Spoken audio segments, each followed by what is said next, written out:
नमस्कार दोस्तों, मैं हूं डॉक्टर सर्वेज अंसारी और मैं आपका मेरे YouTube चैनल पाइल्स आयुर्वेदा पर स्वागत करता हूं। आज हम बात करेंगे फिशर के ट्रीटमेंट के बारे में, फिशर के 18 दिन के आयुर्वेदिक कोर्स के बारे में, और उसके लिए मैं आपको 4 चीज़ें बताऊंगा। उन 4 चीज़ों को इस्तेमाल करके 18 दिन के इस कोर्स से आपकी फिशर की समस्या ठीक हो जाएगी। अगर आपको फिशर शुरुआती है तो ये बिल्कुल ठीक हो जाएगी। क्रॉनिक फिशर इस ट्रीटमेंट से केवल मात्र ठीक नहीं हो पाएगा, पर जिनको शुरुआती है या कुछ ही महीनों से है उनका फिशर इस ट्रीटमेंट से ठीक हो जाएगा। 18 दिन का कोर्स मैं आपको बता रहा हूँ इस वीडियो में। वीडियो को शुरू करने से पहले मैं आपको बता देता हूँ कि फिशर की प्रॉब्लम क्या होती है।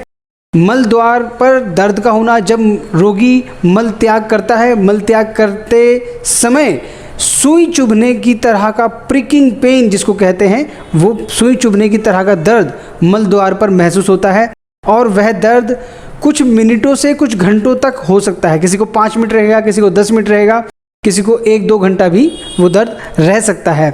किसी किसी को उसी जो ज़ख़म बना है फिशर का, एनल टियर बना है, उसी से जुड़ा हुआ एक मांस बन जाता है।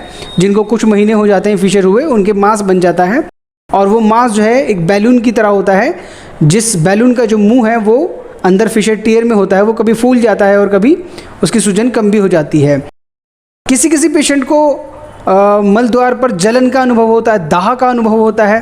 तो ये सब सिम्टम्स जो हैं वो फिशर में देखे जाते हैं। ये जो ट्रीटमेंट है ये सिर्फ फिशर के रोगी के लिए बता रहा हूँ, तो आपको ये कन्फर्मेशन पूरी होनी चाहिए कि आपको फिशर की प्रॉब्लम है। तो इस ट्रीटमेंट को जो है आप यूज़ कीजिए। 18 दिन का कोर्स है। इसमें सबसे पहले आपने सिर्स बात करना है, सिर्स बात लेना है, सिकाई करनी है। मलद्वार की सिकाई का बहुत बड़ा महत्व होता है गुदा रोगों में।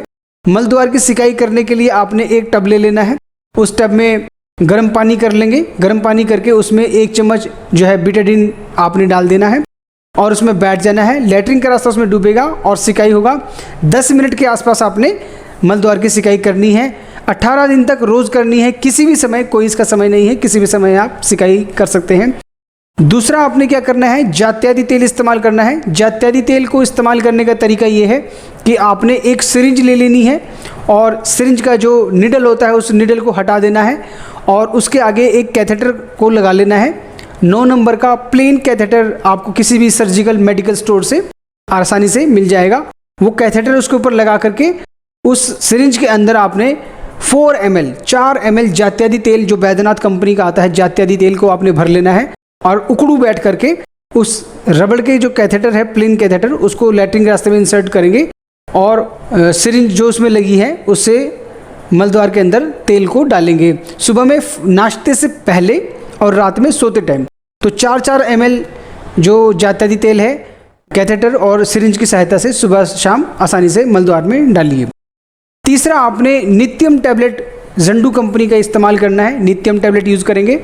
ये कॉन्स्टिपेशन के लिए है, मल को सॉफ्ट करता है। जिनको फिशर की प्रॉब्लम रहती है अक्सर उनको कॉन्स्टिपेशन की प्रॉब्लम भी होती है और कॉन्स्टिपेशन की प्रॉब्लम से ही उनको फिशर की प्रॉब्लम भी बनती है।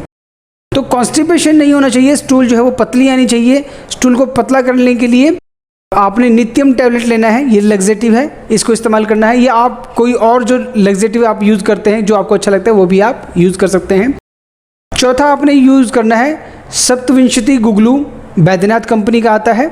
सप्तविंशति गुगलू की 2 गोली सुबह में, नाश्ता करने के आधे घंटे बाद गर्म पानी के साथ, और शाम में खाने से पहले भी ले सकते हैं या खाने के बाद गर्म पानी के साथ 2 गोली आपने लेना है। 2 गोली सुबह, 2 गोली शाम को। तो ये 4 चीज़ें मैंने आपको बताई हैं। नंबर 1 सिकाई करना, नंबर 2 जात्यादि तेल, नंबर 3 ज़ंडू की नित्यम टैबलेट और नंबर 4 सप्तविंशति गुगलू टैबलेट। तो ये 4 चीज़ें आप 18 दिन तक इस्तेमाल कीजिए और आपकी फिशर की प्रॉब्लम बिल्कुल ठीक हो जाएगी। ये एक लाइफस्टाइल डिसऑर्डर है, कॉन्स्टिपेशन से बनती है। तो इसके साथ आपको इस ट्रीटमेंट के दौरान और उसके बाद भी जब आप ठीक रहेंगे तो आपको पानी की मात्रा बढ़ा देनी है। दिन में 3 लीटर कम से कम पानी आपको पीना है। सुबह उठकर खाली पेट जो है गर्म पानी पीने की आदत डालिए और खाने को चबा करके खाना चाहिए। जो फिशर का जो रोगी है उसको खाने को बारीक करने की जो है बारीक करना चाहिए खाने को। अक्सर जो रोगी मैंने देखे हैं वो खाने को जल्दी खाते हैं, मोटा खाते हैं, तो जिसकी वजह से उनको कॉन्स्टिपेशन की प्रॉब्लम बनती है। तो ये सब चीज़ें आप इस्तेमाल कीजिए तो आपकी फिशर निश्चित रूप से ठीक हो जाएगी। और अगर इसके अलावा आपको कोई और सवाल आप मुझसे पूछना चाहते हैं तो वीडियो के कमेंट बॉक्स में जाकर के आप अपना क्वेश्चन लिख दीजिए, मुझसे पूछ सकते हैं, मैं आंसर ज़रूर करूँगा। आप मुझे व्हाट्सएप पर मैसेज कर सकते हैं, मुझे कॉल करके भी मुझसे बात कर सकते हैं। अंत में आप सबका बहुत बहुत धन्यवाद।